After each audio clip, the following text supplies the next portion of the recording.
Take a look at a map of South America. There's the long one, there's the small one, and then there's the big one. Brazil is big.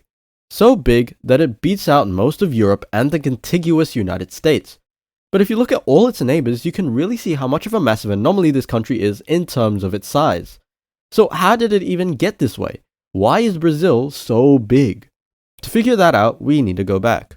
After discovering the New World, Christopher Columbus returns to Europe, having a little stop in Portugal, where he informed the king of his discoveries.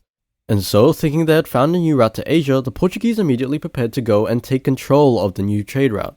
But there was one problem, or rather one nation, which stood in their way. Spain. What do you think you're doing? Colonizing?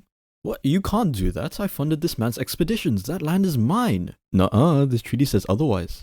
Actually, nuh-uh. Nuh-uh, mis huevos! But as much as the Spanish wanted to contest Portugal's claims, they were in no position to go up against Portugal's superior navy. So they decided to solve it the old-fashioned way. They told Portugal off to the Pope, and thus the Pope took out a map and drew a line on it and was like, alright, anything on this side of the line belongs to Spain and anything on this side of the line is Portugal's. Happy, good, now get along.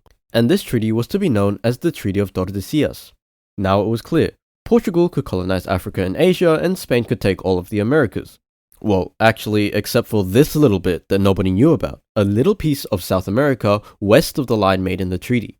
So when it was accidentally discovered in 1500, Portugal saw free real estate and decided to set up a few trading outposts along the coast. In their new colonies, they found a reddish hardwood popular in Europe, which the Portuguese called brasa, possibly giving the colony its name, Brazil. But as time passed, the Portuguese wanted more out of their colony. They had started farming sugar, the new cash crop which was all the craze in Europe, and it became the main source of income for the colony.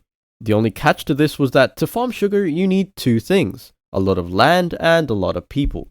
So to expand this business, the Portuguese needed both land and a lot more manpower in the form of slaves. But they also saw another different opportunity. Their neighbours in Spanish America had been getting rather rich lately when large reserves of minerals and precious metals such as gold and silver were discovered. And so the Portuguese decided that they wanted a piece of that too.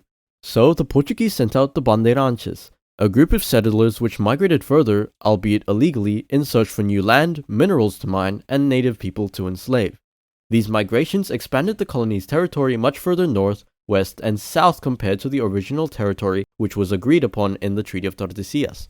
So obviously Spain wasn't too happy about this. The two powers sat down once again to draw up their borders in the Treaty of Madrid. This saw Portugal gain all of this land but give this little part to Spain. But wait, you say, isn't this a terrible deal for Spain? Well, Spain agreed mainly for three reasons. First of all, this northern part was all rainforest and didn't hold much importance to the Spanish.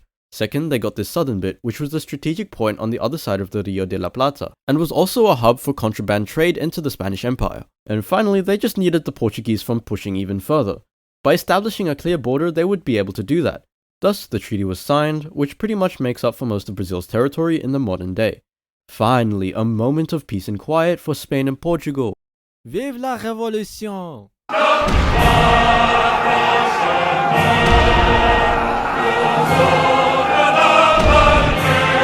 As a result of Napoleon France's antics in Europe, Spain was taken over, causing irreversible damages to the nation. This left them unavailable to attend to their American colonies, which were left in disarray. The Portuguese also didn't fare so well against the French, being invaded along with Spain. But compared to the Spanish, things didn't go as bad for them. As the French approached their nation, Prince Regent João fled to Brazil. He did quite a bit in his time there, created a national bank, created hospitals, schools, and universities, and perhaps most of all, he turned Brazil into its own monarchy. By the time João had left to return to Portugal, he had gained the favour and respect of the people, bringing everyone under the crown and thus centralizing and unifying the nation even further. And it was perhaps because of this centralization of authority that Brazil didn't splinter off into multiple different states like Spanish America did. If there was one thing João did for Brazil, it was that he reinforced the idea that everyone in Brazil was, well, Brazilian. Further paired with the fact that Brazil wasn't split up into viceroyalties like Spanish America, this allowed Brazil to keep itself as one big colony and one big identity. So when Portugal eventually demanded Brazil's status to return from a monarchy back to a colony, Brazil refused, declaring its own Portuguese-American state with the Empire of Brazil, with King João's son, Pedro I, being its emperor. Like father, like son, I guess. But anyways, the reason why Brazil is so big, well, next to everything, is that it was and is just one big thing. Brazil. No decentralized powers, just a single united national identity, which, alongside various treaties and the events of history, ended with the vast and unique, yet united nation that we know today. Hey, thank you so much for watching my video. It's my very first video, so please have mercy on me. But if you liked it and would like to see more, please subscribe and consider hitting the like button. And yeah, hopefully I'll see you guys in the next one. Bye bye.